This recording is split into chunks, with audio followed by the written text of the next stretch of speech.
By the way, did you see who showed up outside the Trump Tower today? Remember this guy? I also spoke out strongly about what it means to be a sanctuary city where we support and secure the people that are here. I was clear about where I stood and other mayors stood on immigrants, that we welcome them because they are achieving and striving for the American dream. All right, that's Chicago Mayor Rahm Emanuel, of course, Barack Obama's first chief of staff, letting it be known that President-elect Trump and trying to crack down at sanctuary cities. It won't happen in his city. And there are about a dozen such cities, Chicago one of the largest. The read right now from all these different types meeting and why they're making this pitch to former New York Police Department Commissioner Howard Safir. Howard, what do you make of the whole sanctuary city thing? Well, I think it's a pandering by these mayors for votes. They know that immigrant communities are going to mainly vote Democratic.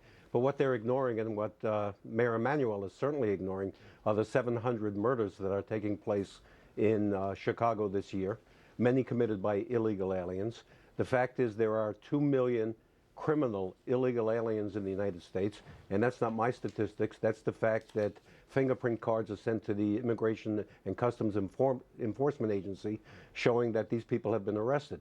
He should be caring about his citizens, not about illegal criminal aliens. Yeah, and a lot of those illegal aliens are killing other illegal aliens, leaving that issue aside. But, you know, Bill de Blasio, much the same pitch a couple of weeks ago when he met with Donald Trump. Of course, Mike Emanuel, as you said, I'm sorry, Howard Emanuel, but it just seems weird to me, and maybe you can help me out with this, Commissioner, where we go from here. Because is the legal response then not to do anything when federal officials are trying to track down illegals, that just doesn't happen because the city doesn't want to make it happen?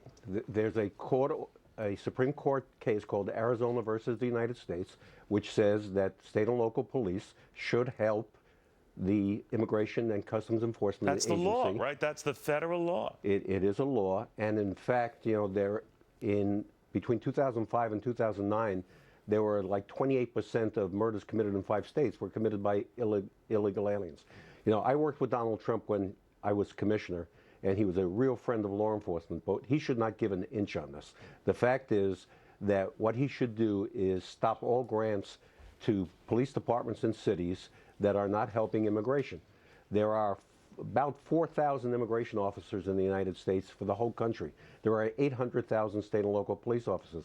We should be protecting our citizens and not worrying about criminal illegal aliens. We should arrest them, we should incarcerate them, and when they serve their sentences, we should send them So it's back where clearly they came illegal from. what these mayors are doing, what Rahm Emanuel wants to do, what Mayor Bill de Blasio wants to do. And the fact of the matter is that Donald Trump could threaten the federal funding because they're not going along with this. How likely do you think that is? Well, you know, knowing Donald Trump, and he's a very strong guy, my belief is that he will at least hold back some of the funding. As we all know, Washington is a very complex place, and you don't always get what you want. But I think he needs to take a stand on this, because there is no reason that the rights of criminal aliens, like the ones who killed a young woman in San Francisco or killed a 90-year-old man in Minnesota, should be given priority over our citizens. This is something that is really important, and he needs to send this message, and I believe he will. Are you surprised he even met with these guys? I'm not surprised he met with them. I think Donald Trump will meet with anybody, but I don't think he's going to back off. I think, you know, Chicago has twice the number of murders of New York City. It's a quarter of the population. Mayor Emanuel should be ashamed of himself. I mean, this is ridiculous. Commissioner, good chatting with you again. Always good to be with you, Neil.